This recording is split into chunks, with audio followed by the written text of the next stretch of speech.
Good morning. I'm Jason Stanton. It is Wednesday, May 5th, and this is my morning musing. I love when my morning musings fall on a holiday because then I get to do some noodling on what the holiday means. Why do we celebrate it? Today's Cinco de Mayo. We scheduled something at church for tonight, our confirmation rehearsal in preparation for the postponed confirmation worship service that was supposed to happen last October, postponed to May. And a friend of mine said, "Oh, you're doing the rehearsal on Cinco de Mayo. Well, you'll have to have tacos." And I thought, really? Should we? And we can't as a group eat together yet. I'm looking forward to that day when the church can gather again to have these meals to mark these milestones in people's lives. But just that kind of comment, like, it's Cinco de Mayo. Okay. And then I thought, well, what even is Cinco de Mayo other than the 5th of May? That part I get. Mexican independence is what one person told me. Of course, that's not what it is because that's in September. September 16th is when Mexicans celebrate their independence from Spain, which happened in 1810. May 5th, it was never a thing for me growing up. And actually, where I grew up in Northern Illinois, we had a number of people of Mexican heritage, and I don't remember ever celebrating or thinking about May 5th as a thing. Now, even for a gringo like me, it is. So I found out it's the anniversary of the Mexican Army in 1862, so 52 years after independence, defeating the French Empire at the Battle of Puebla outside Mexico City. How about that? Okay. The Mexicans were the much smaller force and overcame the French, against great odds. And that's what is remembered on the 5th of May. The thing is, the rest of the story is that a year later, a larger French force defeated the Mexican army at the Second Battle of Puebla. Mexico City fell to the invaders.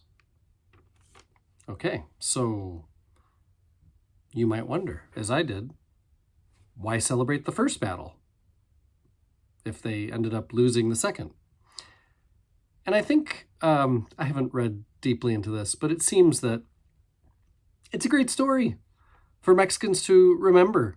Winning despite the odds. Every nation likes remembering its best stories, not the worst ones. And so this is one of those really great stories in Mexican history. So there you go. But then it made me wonder, why has this story become so popular here in the United States? And I know many Mexicans have moved to the United States and perhaps brought celebrations from Cinco de Mayo into United States of America culture. But it's gotten, celebrating this and remembering it has gotten much further into our culture than only among Mexicans. So I did some reading on this too. It's kind of like what happened with St. Patrick's Day. It's kind of like what's happened over the last generation or so with the Super Bowl. It's kind of like what's happened since the 70s with Halloween. They have each become very popular. And not necessarily because people just love remembering how St. Patrick drove the snakes out of Ireland or whatever else we're supposed to remember about St. Patrick. Not just because we love a good football game, because usually Super Bowls aren't very good football games, and not just because we like getting dressed up for Halloween.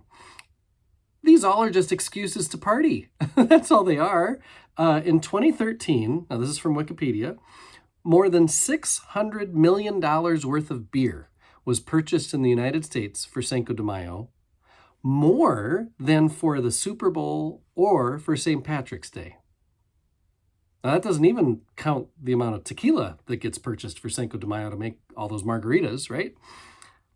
The point being, and what I've been musing on, is food is what increases the profile of a holiday. The reason Thanksgiving is so many people's favorite celebration is the food. What do we love about the 4th of July? The cookout.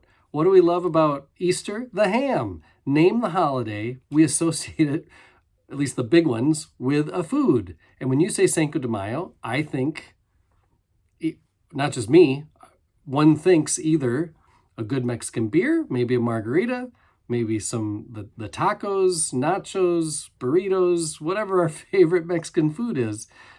Maybe it's why Cinco de Mayo, the 17th of May, has never really captured the imagination of the United States culture because it's centered around, Norwegian food. What, as a Norwegian American, I can say, like, what are we going to do? Try to get lutefisk in everywhere? Lefse can only take us so far.